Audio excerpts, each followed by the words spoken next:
여기 지금 열왕기상 8장 1절에서 21절까지 말씀은 하나님의 언약궤를 성전에 모셨다, 이런 말씀입니다. 하나님의 언약궤, 이제 그에 대해서는 조금 이따 말씀드리고요. 자, 성전을 다 건축하고 성전에서 쓸 기구들을 다 만들었습니다. 그 다음에 이제 하나님의 언약궤를 성전에 모시고자 하는 겁니다. 언약궤를 모시는 방법은 여기 지금 본문에 보면은 장로 또 지파의 두목, 족장들, 한마디로 이스라엘의 모든 지도자들을 다 불러보았습니다.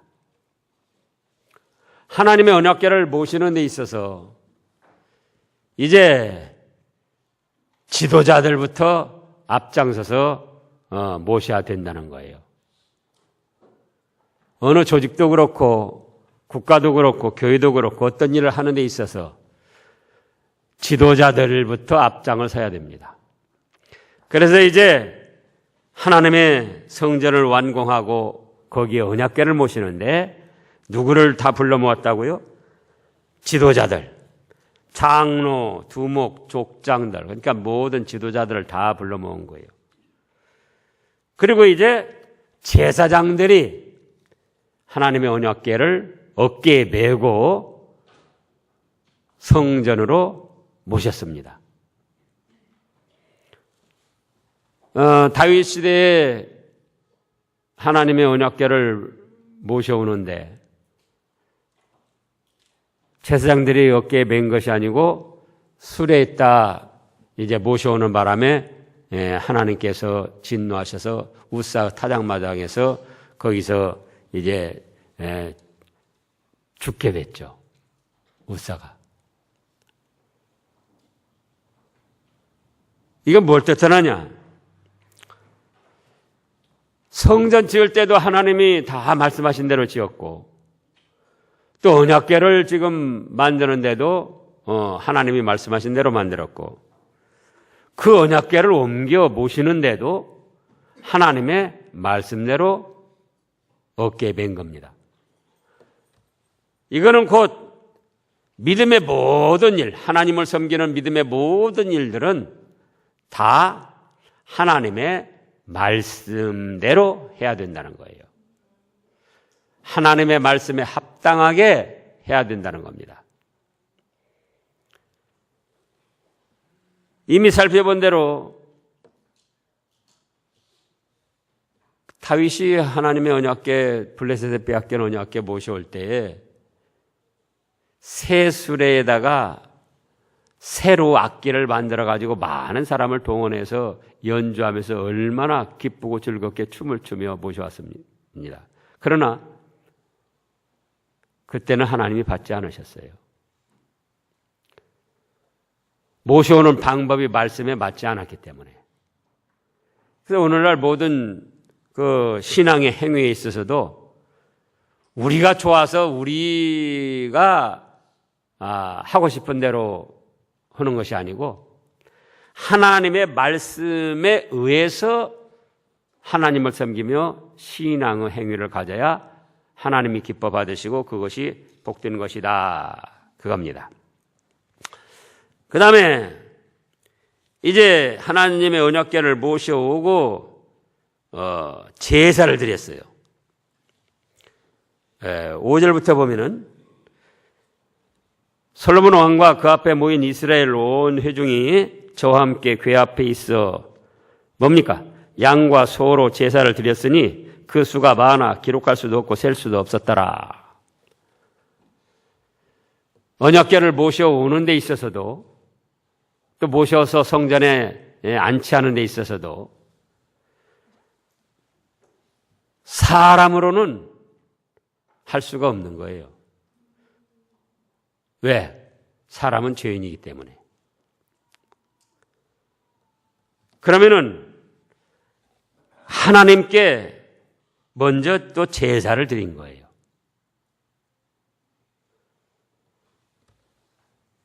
이 희생 제물들, 소와 양과 셀 수 없는 이 제물들, 이것은 다 뭘 뜻하느냐? 예수님의 희생 제물을 뜻합니다. 구약시대의 희생 제물이 없이는 하나님 앞에 나아갈 수가 없었고 피 흘림이 없은즉 사함이 없으리라. 그건 곧 예수 그리스도께서 우리 죗값을 위하여 희생하심으로 그 대속의 은혜로 인하여 하나님 앞에 나아갈 수 있다는 거예요. 무엇으로 인하여 하나님 앞에 나간다? 대속의, 구속의 은혜, 대속의 은혜, 구속이나 대속이나 마찬가지인데요. 내 죗값 대신 피를 흘리고 죽어주신 예수님의 은혜로 인하여 하나님 앞에 나아갈 수 있다는 겁니다. 의인은 없나니 하나도 없고, 지금 하나님의 성전을 건축하고 하나님이 기뻐하실 수 있도록 이 하나님의 언약궤를 모셔오는 데 있어서도 인간의 힘과 인간의 의로는 모셔올 수가 없다, 그거예요. 누구 은혜를 입어야 된다? 예수님의 대속의 은혜.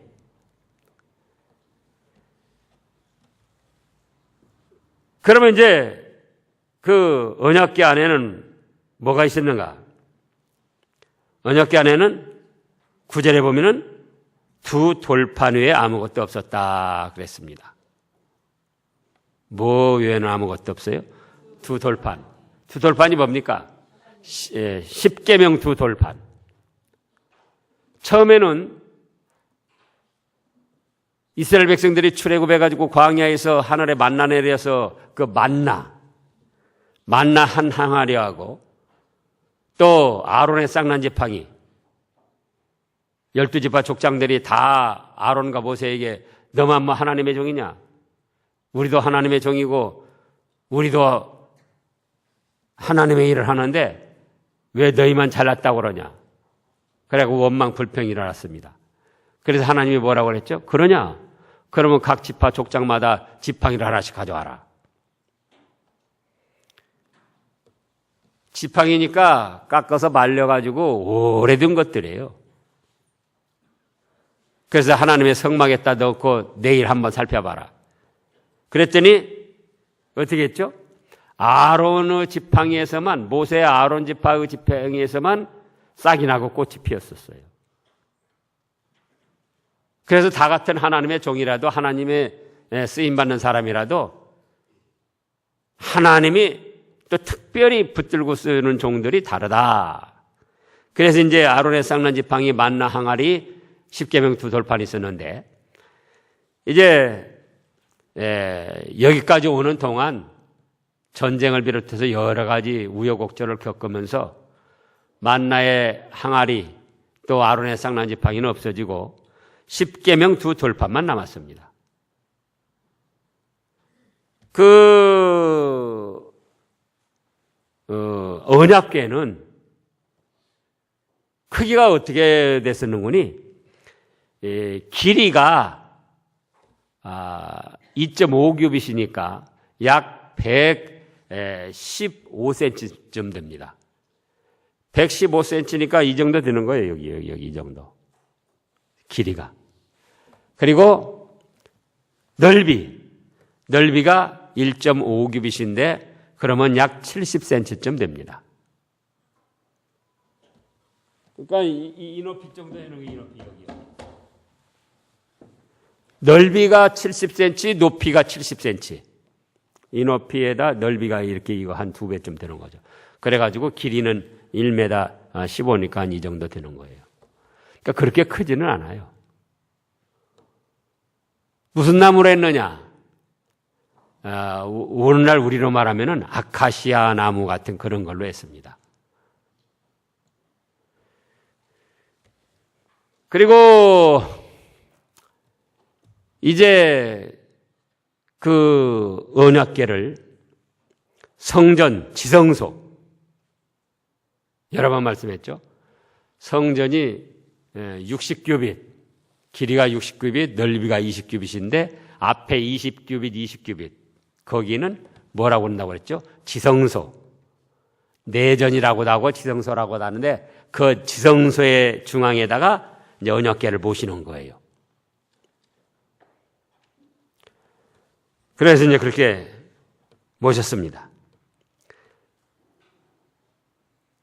9절부터 보면은 그 안에는 두 돌판 외에는 아무것도 없으니 이것은 이스라엘 자손의 애굽 땅에서 나온 후 여호와께서 저희와 언약을 세우실 때에 모세가 호렙에서 그 안에 넣은 것이더라. 제사장이 성소에서 나올 때에 구름이 여호와 전에 가득하여 또 제사장이 그 구름으로 인하여 능히 서서 섬기지 못하였으니 이는 여호와 영광이 여호와 전에 가득함이었더라. 그래서 언약궤를 하나님의 말씀대로 제사장들이 어깨에 메고 모셔다가 이제 지성소에다 모셔놓으니까 하나님이 너무나도 기쁘셨어요. 그래가지고 그 10절 11절에 있는 대로 하나님의 영광이 충만하게 그 지성소에 임했습니다. 그러면은 이 언약궤는 무슨 뜻이 있는가? 첫째로 하나님의 임재입니다. 임재, 하나님이 임하셔서 함께 해주신다. 두 번째로는 하나님의 영광입니다. 하나님의 영광이 그곳에 함께 하셔서 영광을 받으시고 또 영광스럽게 하십니다. 세 번째는 하나님의 역사입니다. 언약궤가 있는 곳에 하나님이 역사를 하셨어요. 그래서 아까도 말씀했지만 블레셋의 언약궤를 빼앗겼었잖아요. 근데 하나님께서 그렇게 하신 거죠. 그래가지고 블레셋에 가서 언약궤가 어떻게 했죠? 언약궤 보신 곳마다 막 재앙이 일어나고 사람이 즉사해서 죽고 그 언약궤를 통하여 하나님이 역사를 하신 거예요. 그래서 견디지 못해서 이제 새끼 낳고 수레를 한 번도 끌어보지 않은 그런 소에다가 언약궤를 실었는데 새끼도 있고 수레도 한 번도 안 끌어봤으니까는 소가 이제 갈팡질팡할 거예요. 그런데 이스라엘 베세메스를 향하여 울면서 소새끼들이 엄마 어디가 하는데 울면서 눈물을 뚝뚝 흘리면서 베세메스를 향하여 곧게 소들이 언약궤를 모시고 갔던 거예요. 거기서 이제 언약궤를 소수레에 맨 거는 믿지 않는 사람들은 하나님의 뜻을 모르니까 그렇게라도 한 것이고 믿는 사람은 모든 일에 있어서 하나님의 말씀대로 해야 된다는 거예요. 그래서 이제 블레셋 사람들은 새수레에 모셨어도 내버려뒀던 겁니다. 또 네 번째는 하나님의 은혜를 뜻하는 거예요. 언약궤를 모시는 곳에 하나님의 은혜가 있고 하나님의 축복이 있습니다. 그래가지고 오베데돔 집 언약궤를 다윗이 모셔오다가 이 우사가 죽는 바람에 이제 또 거기도 와뒀더니 오베데돔이 하나님의 언약궤를 모셨어. 그랬더니 그 집이 어떻게 그랬죠? 복을 받았다 그랬어요. 하나님의 은혜와 축복. 그래서 이제 언약궤를 모셔놓고 솔로몬 왕이 너무나도 기뻐서 이제 12절부터 보면은 하나님께 찬송과 감사와 영광을 돌렸습니다. 12절에 그때 솔로몬이 가로되 여호와께서 캄캄한 데 계시겠다 말씀하셨사오나, 야 캄캄한 데는 무슨 캄캄한 지금 흑암 말하는 게 아니라 이 조금 그 번역이 그런데 은밀한 데, 사람이 잘 알 수 없는 은밀한 데 계시겠다고 하셨사오나, 이제는 하나님의 성전을 건축하여 13절 같이 읽어보시자고요. 내가 참으로 주를 위하여 계실천을 건축하였사오니 주께서 영원히 거하실 처소로소이다. 그렇다고 뭐 하나님이 성전 안에 계시는 게 아니지만 하나님의 임재, 아까 그랬죠? 하나님이 임하여 역사하시고 은혜를 베푸시고 이제 축복을 하시는 그런 곳이다 그겁니다. 그런 처소를 만들었다.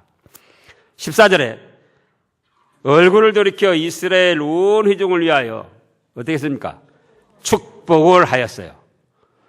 솔로몬 왕이 하나님의 성전을 건축하고 또 그 왕궁을 건축하고 그 가운데 백성들이 몸과 마음과 물질을 들여서 다 함께하고 그러면서 하나님이 도와주셔서 성전이 아름답고 웅장하게 건축이 되고 거기다가 또 언약궤까지 딱 모시고 보니까 하나님의 사랑과 은혜, 백성들의 수고 모든 걸 생각할 때 너무나도 기쁘고 즐거워서 축복을 한 겁니다. 그래서 오늘날 이제 목사들도 또 지도자들도 이렇게 백성들을 많이 축복을 하는 것입니다. 그리고 감사를 드리는데 15절부터 보면은 왕이 가로되 이스라엘 하나님 여호와를 송축할지로다. 여호와께서 그 입으로 나의 붙인 다윗에게 말씀하신 것을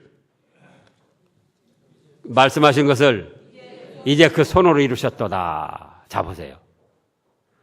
솔로몬의 믿음과 겸손과 하나님께 영광을 돌리는 것이 여기 나타난 거예요. 건축하기는 누가 건축했습니까? 솔로몬이 건축했어요. 솔로몬이 건축했는데 자기의 공로는 하나도 안 내세우고 왕이 가로되 이스라엘 하나님 여호와를 송축할지로다. 하나님을 찬송하면서 여호와께서 그 입으로 나에 붙인 다윗에게 말씀하신 것을 이제 그 손으로 하나님의 역사 가운데 다 이루셨다. 그거예요.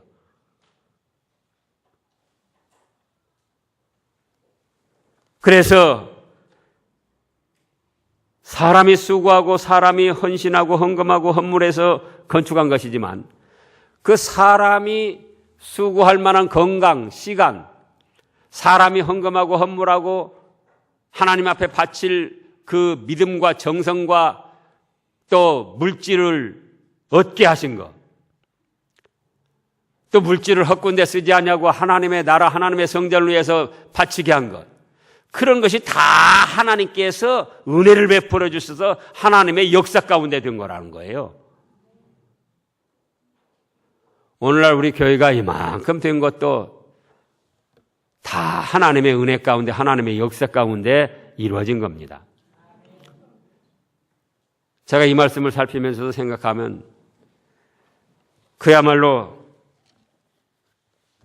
솔로몬이 왕이 돼서 고백했던 것처럼 주의 종은 작은 아이라 백성의 출입도 셀 수가 없는데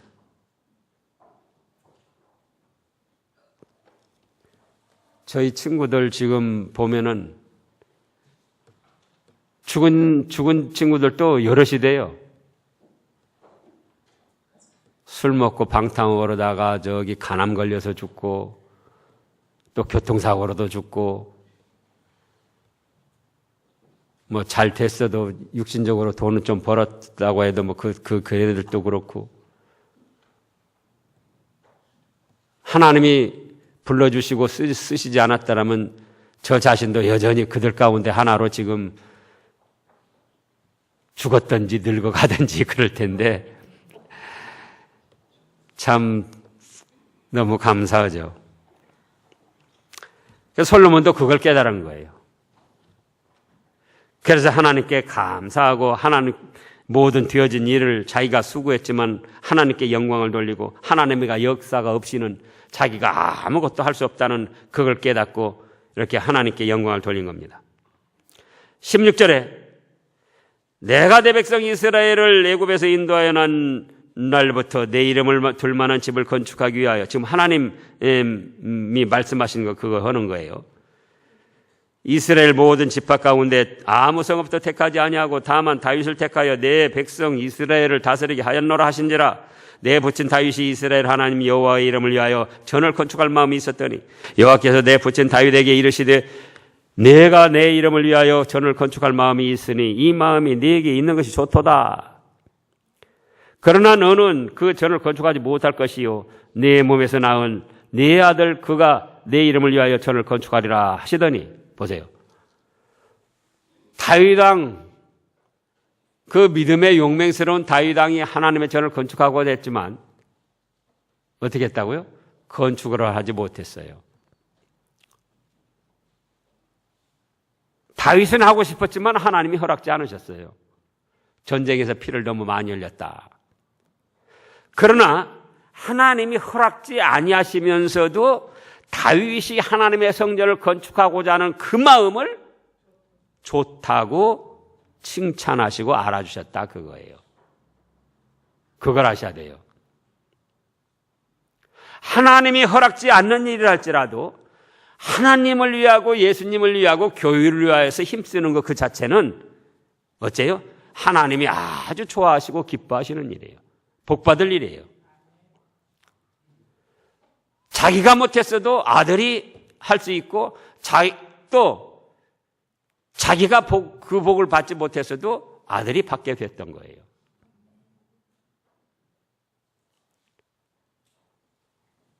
그래서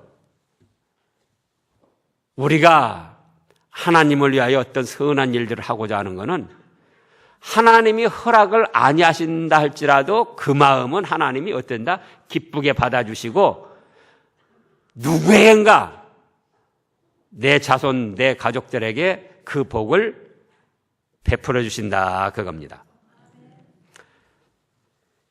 이제 20절에 보면은 이에 여호와께서 말씀하신 대로 뭐라고 했습니까?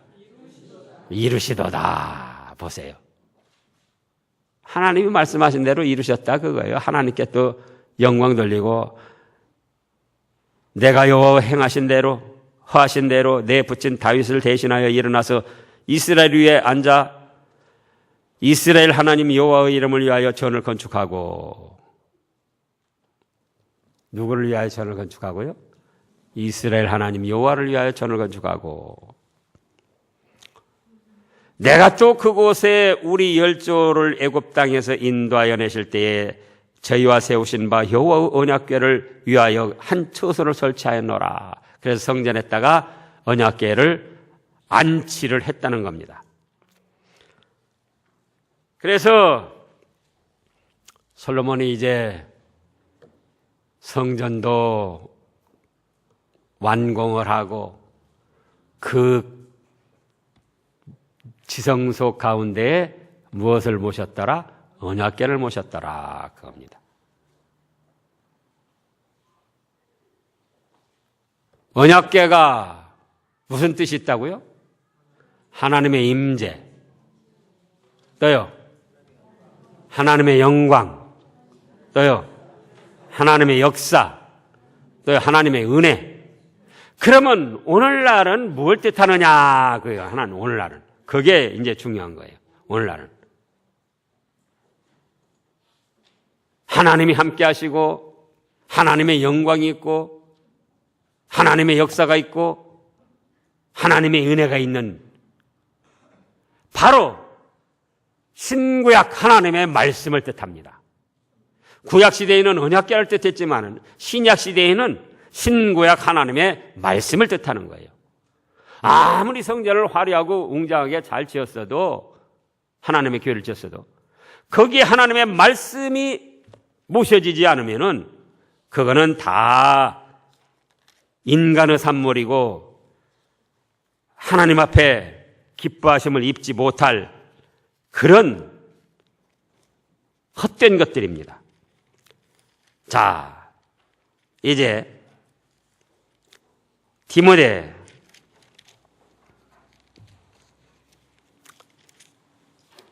전서 3장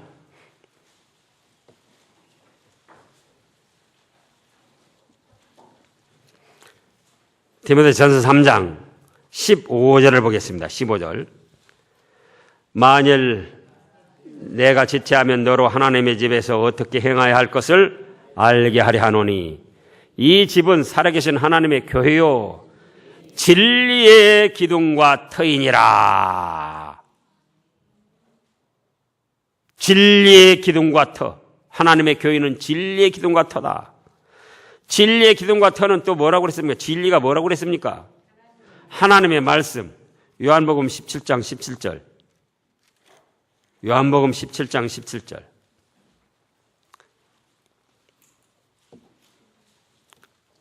17절. 저희를 진리로 거룩하게 하옵소서. 아버지의 말씀은 진리니이다. 요한복음 17장 17절이에요.